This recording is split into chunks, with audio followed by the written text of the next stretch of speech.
BetOnline is the world's most trusted betting platform and your number one source for everything sports betting.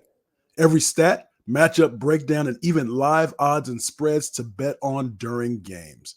With the largest catalog of odds on everything from football, MLB playoffs, NHL, NBA to political props. When the game's over, head on over to our online casino and get in on a game of blackjack or poker or unwind with one of our over 150 slots games. Head to the website today to get in on the action with America's most trusted site for online wagering. Bet online. The game starts here. Welcome to Bleav in the Arizona Cardinals, part of the Bleav Network, joined by former tight end and Super Bowl 33 participant Ed Smith. My name is Javon Adams. Be sure to subscribe, comment, rate, and follow this podcast and tell all of your Arizona Cardinals fans and friends to do the same. You can also watch us on Bleav TV around the country, in airports, and on YouTube. Read the top Bleav stories at si.com and follow us across all our Bleav socials.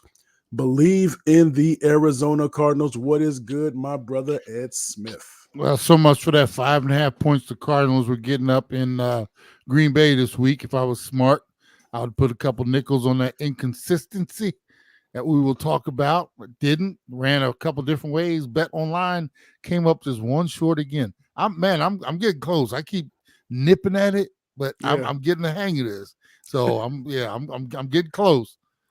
Man, so the Cardinals went to Lambeau Field, and a lot of the stuff that I was putting out on our socials for here at Bleav in the Arizona Cardinals, the stuff that we do. So was, will the Cardinals be able to Lambeau leap? We'll go to Lambeau and be able to leap into a victory. The answer is no.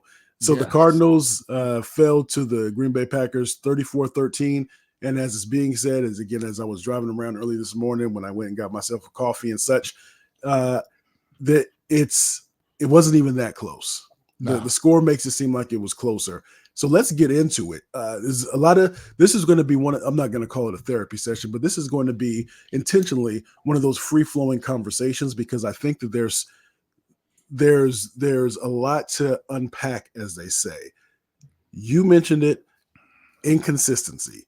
I think officially that is what the Cardinals' identity is inconsistency. It we could have said that after last week's game, but it was after a victory, but there were still question marks that we had going into the matchup against the Packers. Will we see consistency? Meaning, can we get 2 wins in a row? Can all those things? But just from an overall, because I want to get into coaching. Especially on the offensive side of the ball, I want to get into coaching. But what were your thoughts overall first from this game? I didn't realize it until I actually watched the game yesterday. This was a mirror game. You ever been out, Jay? You remember when we were younger and you were out, and maybe one of those periods of time when you were all over the place. You wasn't in that right zone, right? Yeah. Whether you're doing too much of this, not enough of this in your life, and just living bad, right? And then you came across somebody and you were like, and then, you maybe bumped into him in a line in a coffee shop, had a 5-minute conversation, and walked away from like, man, that's the type of life I want to lead, say talking knowledge and, you felt better about yourself just because, hey, I now have a goal. That's what I want to do, right? Yeah. Or what I want to be like. The Cardinals went up to Green Bay, and we talk about the inconsistency, right? Right. They were looking across the field at what they should be striving to be. This organization with a young quarterback, not totally proven yet, but just got the bag, right? Right. They've got some pieces around them, a running game per se that they can lean on when times are tough. Some young receivers they got in there. A coach that's a little more experienced than ours, but they're when we're looking, we want to be that in a few years. And man, we came up so short. We just we had that conversation in line, went back home, talking about how good and the changes we want to make in our life. Got that call, and the first thing we do, run out at midnight, and we out at the booty club or something like that. Our old ways. That's right. Exactly. We did nothing consistent yesterday. Meanwhile, across the way, Green Bay ran the ball 38 times for 179 yards. They didn't stress their quarterback. He only threw it 32 times 4 touchdowns, 1 INT. I mean, that is what you should be striving to be. And I would ask you, what was our game plan yesterday? I don't know. We didn't run it enough. Our passing game is, anemic at best. Our quarterback and his personality once again shines through. I'm listening. I'm up driving to school this morning, dropping quitting off, and you can, the word when your quarterback's coming up on national shows. Oh yeah, his body language and this. If they can see it from outside, that's like you leaving your dining room window open or something, and people are looking in like, man, why don't they clean that mess up in there? It's like if people from outside are like, now chiming in with all the stuff there is to talk about out there. Dallas has got thrashed. You got all these other things, and they want to bring your petulant little quarterback up and his body language. It's like, ooh, we need to close them blinds, bro. They're starting to see in here a little too much, and it's very disheartening, man. Because once again, I said for Friday's show last week, I was like, okay, we did our thing. We went up there, San Fran. You asked the question, are we turning that corner? You can't go up to Green Bay and get beat 34-13 with absolutely no threat, no game plan, and walk away feeling like, man, we're still close. Man, we've left the phone at home. We got no GPS. We're out there just driving around with no pay phones in sight because they don't make those anymore. We're just driving around. I think it's over here. No, is that Ave? No, that's street. That's, it's bad, bro. Okay, so you mentioned a couple things. So before we get to the coaching, let's talk a little bit about Kyler Murray. It's, if you look at his stats, so we can start with the stats, and sometimes the stats don't always tell the story. So 22, 32, 214 yards, and that's in I don't think a lot of quarterbacks, looking at there was a couple games ago for the Green Bay Packers, I believe Jordan Love had 54 attempts. There's a certain number, a tipping point for every quarterback where you don't want them to throw more drop back more than this. And maybe that's something to keep in mind with Kyler. But again, the game or the score probably dictated that, especially how they got behind and they were trying to really get back into the game. And it seemed like they were doing that, but it was when they were just down by 10 going into the half. But having said that, so 214 yards, one touchdown, no interceptions. Let's see, he rushed for 7 times for 14 yards. So with Kyler, and I was talking to my oldest son, and he sent me a text yesterday at the end of the game, and all it said was disappointing. Now he doesn't seem to think that Kyler played all that poorly, and I'm just curious, when you're looking at Kyler. So maybe this is a session for my son KJ as well. But when you look at Kyler, what did you see that gives you pause as we're trying to figure out, has he turned the corner? Is he a franchise quarterback? Where does he stand in that hierarchy among quarterbacks from the first team to the last team? What did you see yesterday that gave you reason for concern? First of all, it's his lack of leadership and his body language during a lot of the game. I understand he's out there. He's working hard just like everybody else. Nobody's perfect.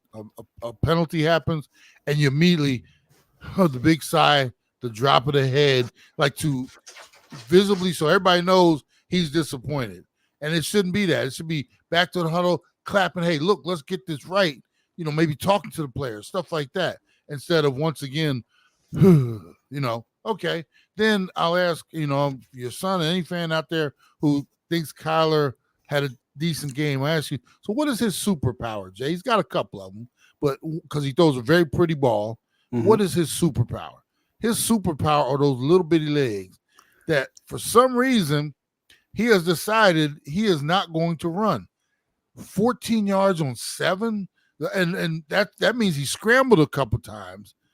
Jay, there's no reason. 14 should be his long, not his total for the day. I can see him scrambling, picking up from some first downs, 14 yards. Okay, that's his long today, but he got, 50, 60, 70 yards. You look at Jaden Daniel, his day over in Baltimore yesterday.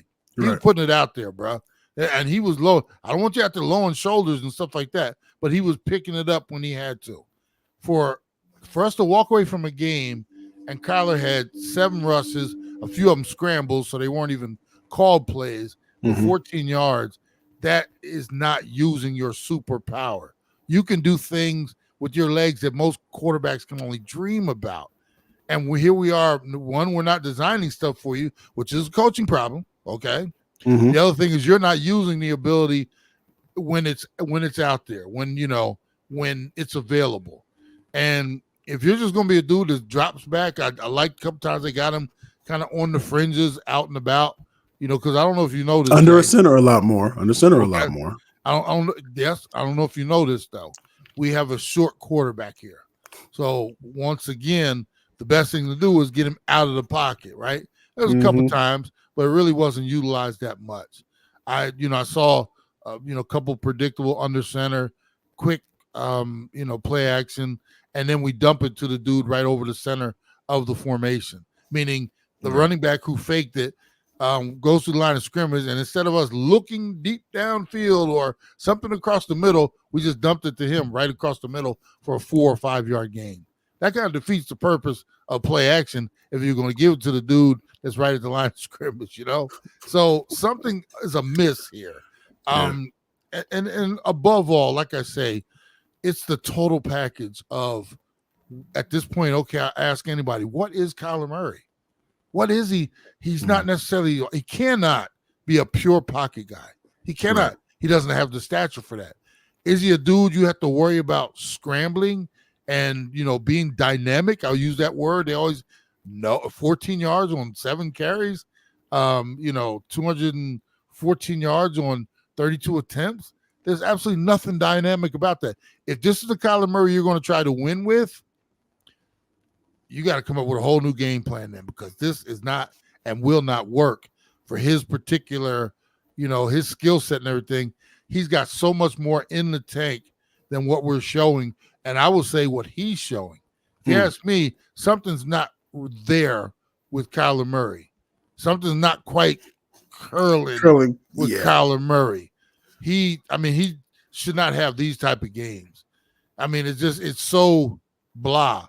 Especially when you look across the way, and I know Jordan Love's a different type of quarterback, but they're in the same class, kind of, same number of years in the league.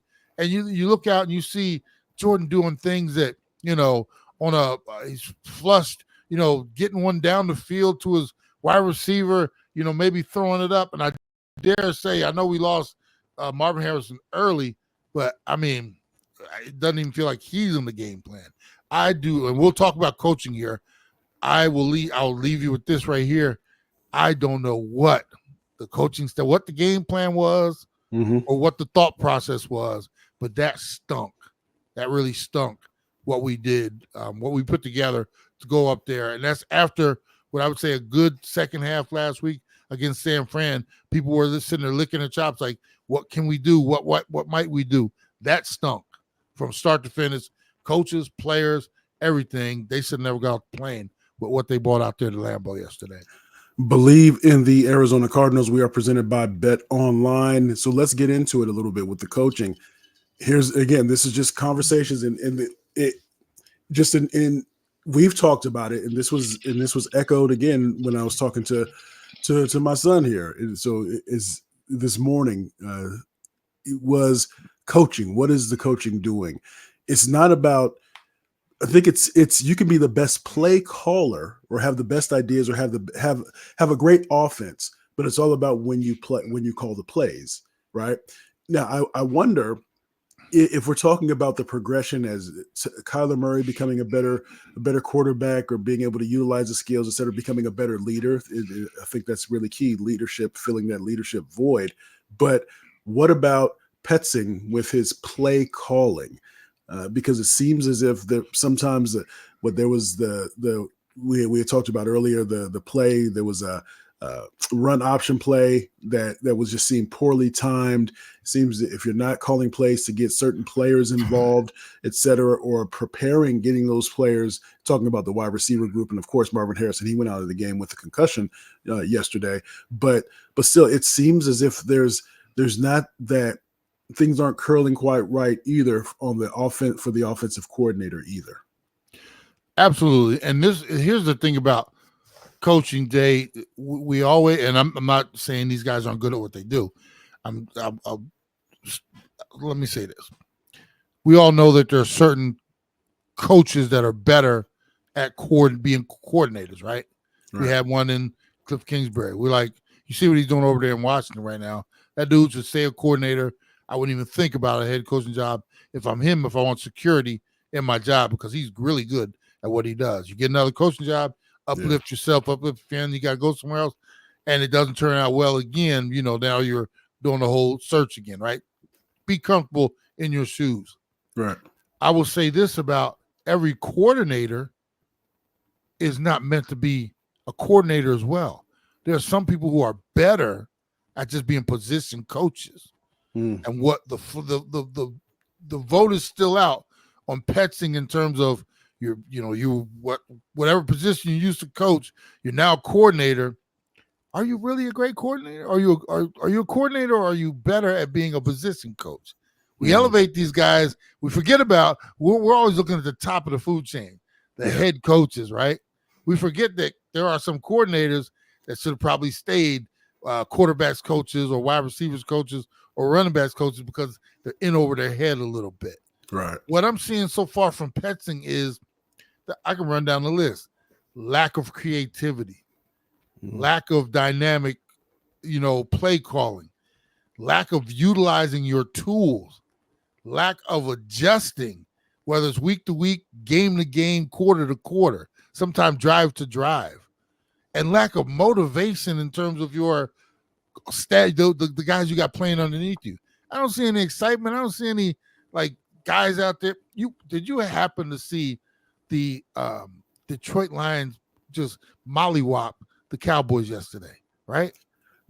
They got smashed in the fourth quarter. They're up 44 to whatever. They're running plays for their offensive linemen.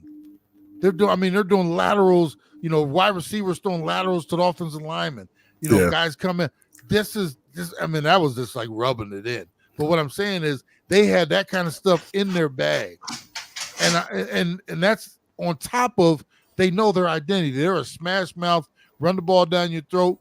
Golf is going to play action you to death. We want them to throw about 25 to 30 times. That's their identity. But they also got that other element, the element of surprise. Right. When have you been surprised with a play that the Cardinals called?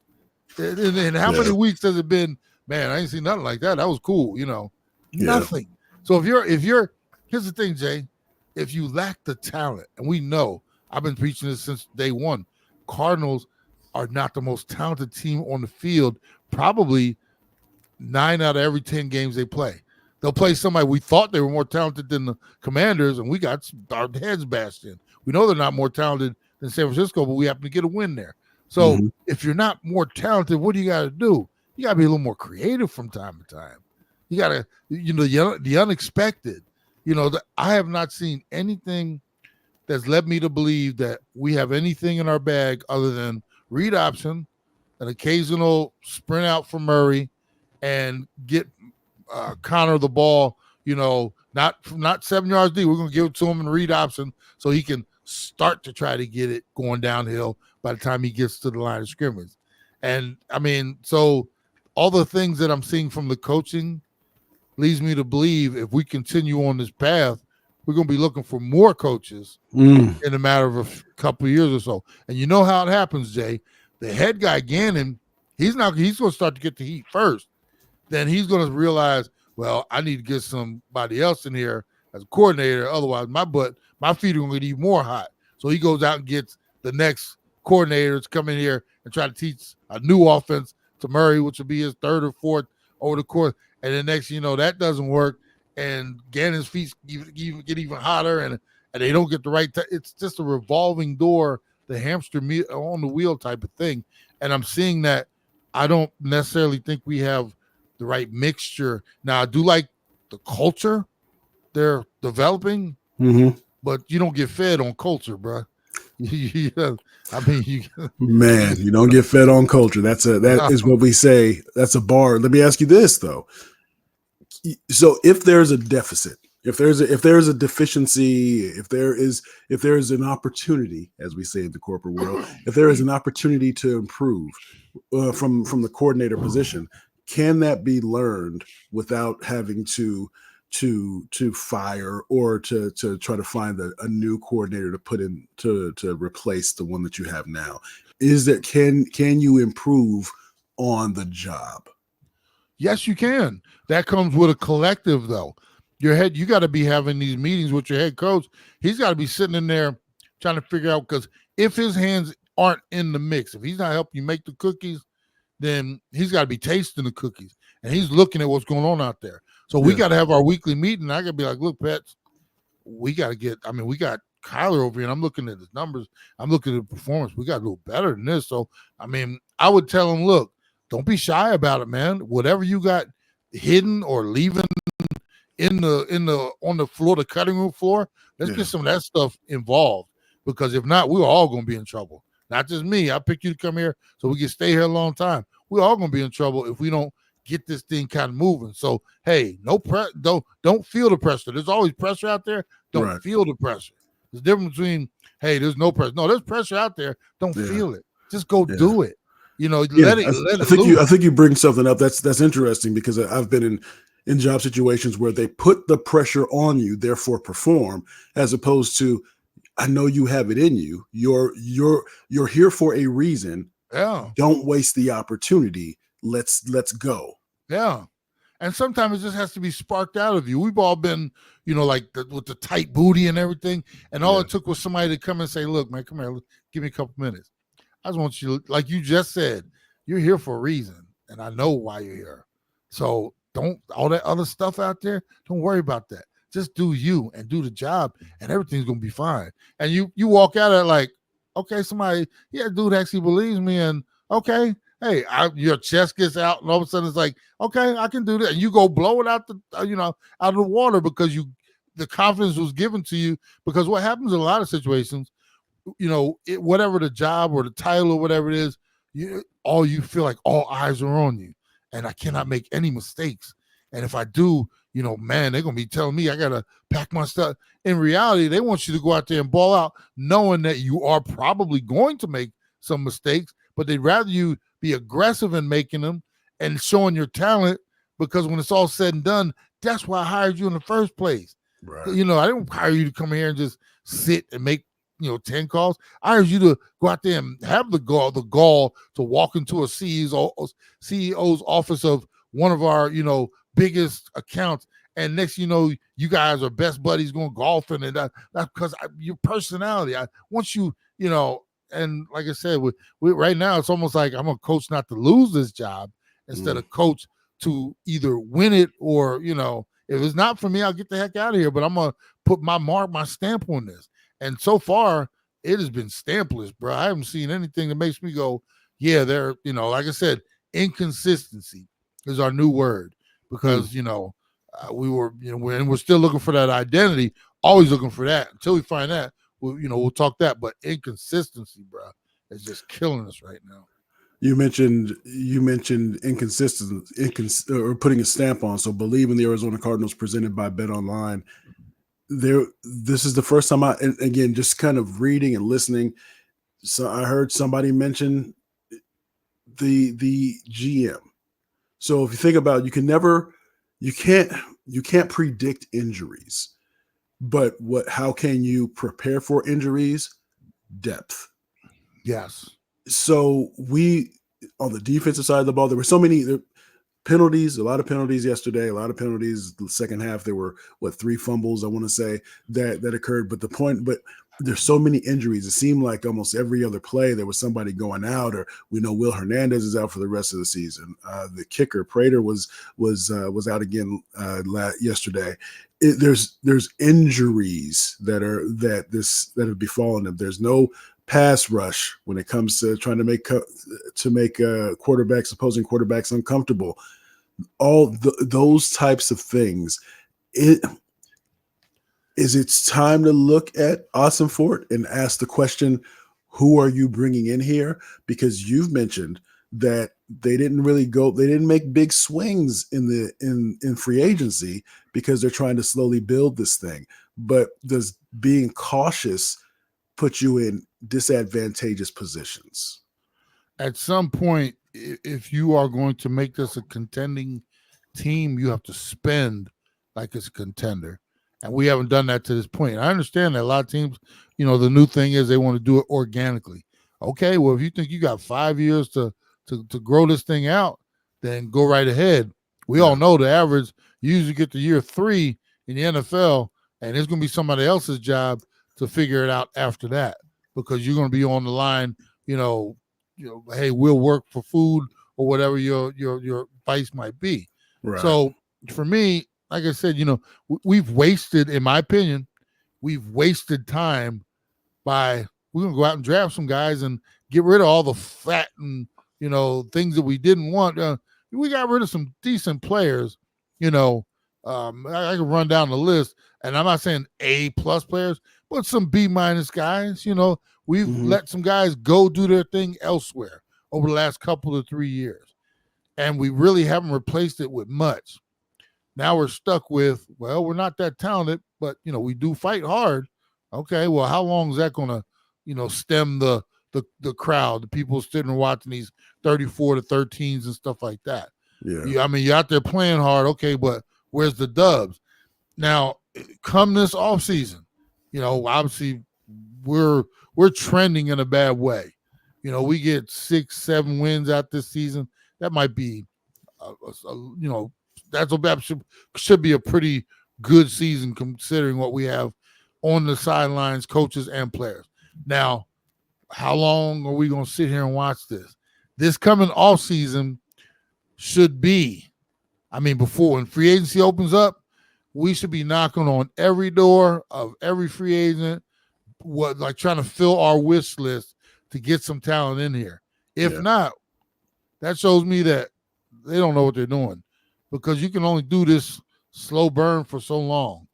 And it, like I said, our roster is just so, when you look at some of these other rosters, they've drafted well and they brought free agents in as well. It's not all homegrown. And I'm just at the point now where, like I said, they've wasted time over the last couple of years, if they ask me, because I know there had to be a couple staples out there, dudes that were on the fence about here or there, where if we'd have threw enough change at them, they would be on our team here helping us build this organization up. As weeks go by, Jay, I'm starting to lose confidence in not just the coaching staff, but management as well. So then I'll ask you, because that's one of the things I put on one of the bullet points I put on there. Is it fixable, and can they fix it? If they do the right things, anything is fixable. But you've got to, one of the credences of, like if you have an addiction or something like that, one of the first things you have to do is realize you have the problem. Yes. That's why you open a meeting. My name is Ed, and I'm an alcoholic. I'm not an alcoholic. I'm just saying, whatever the vice is, you have to realize you have a problem in order to fix it.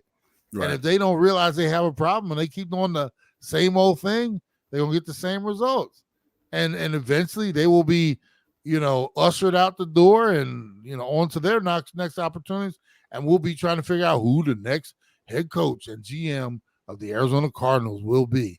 Because it's not, this is as patient as ownership tells you they are, because we all know they probably had the meetings. This is our plan. This is our 5-year plan. And you get 2 years into it, and they're looking at the forecast. Oh, wait a minute. I know we said it's a 5-year plan, but damn, we ain't got nothing in the pipeline. And, and what the first thing they do, Jay? Hey, 5-year? I can't wait that long. I need somebody here to fix this stuff now. And they go, they strip the board, and we starting all over again, just like that.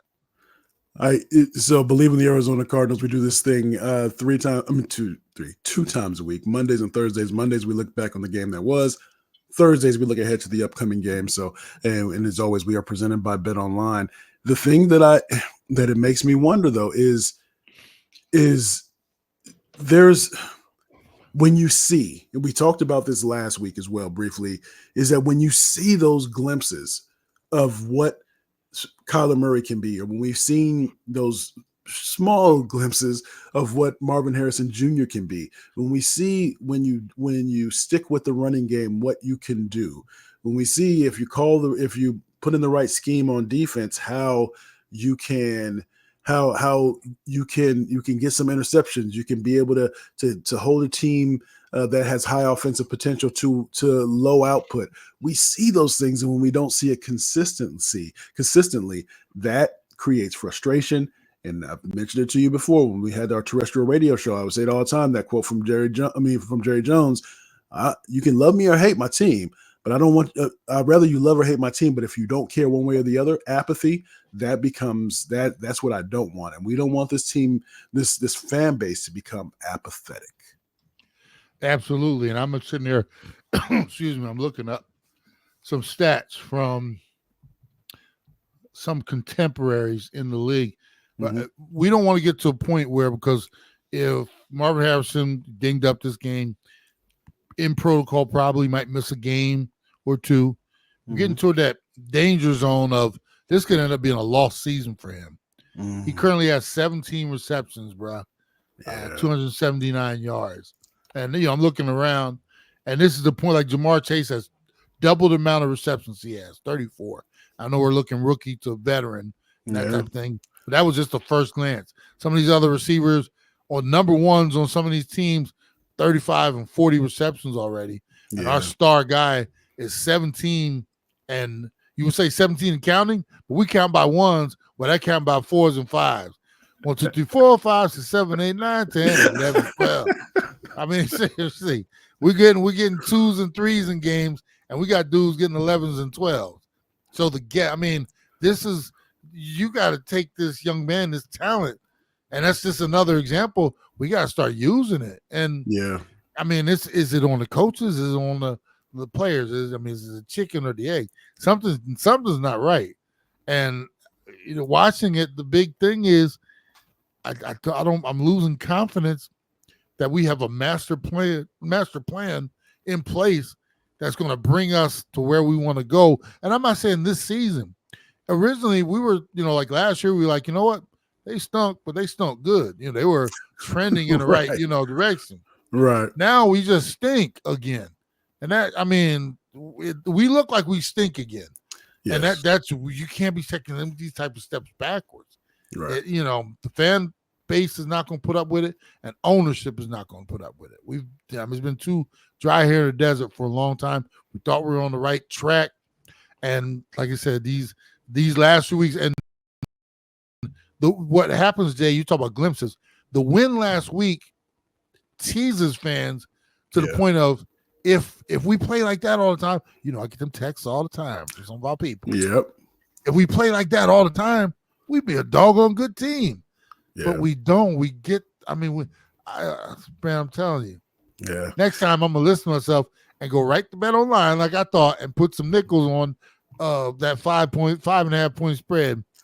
Yeah. It turned out to be a whole lot more. Recency will definitely can sway you one way or the other. But if you look at recency just over the last 3 games, they've been blown out 2 out of the last 3 games. That's not good recency. That's for sure. Well, not only they always talk about you are what your record tells you are. Mm-hmm. You are also what the scores tell you are too.